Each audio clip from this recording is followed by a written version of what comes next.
ఛీ, వాళ్ళు కట్టలేరు కదా. ఇది ఇంకోసారి వస్తే వాళ్ళకి 500 లెస్ ఇస్తా, 50 రూపీస్ ఇస్తా. నేను పెట్టుకోలేకపోతున్నా. నేను తట్టుకోలేకపోతున్నా.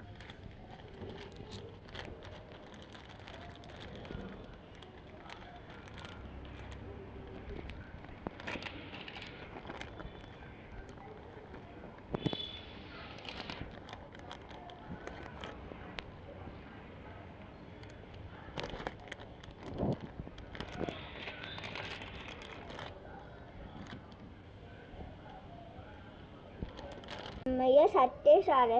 ఇంకోసారి లాని చెప్తే ఇంకా కస్టమర్స్ ఎవరు కస్టమర్స్ ఎట్టానా. అక్క నేను కూతురు బొమ్మ తీసుకుంటున్నా 50 రూపీస్. సరే అక్క, మళ్ళీ వస్తా. బాయ్.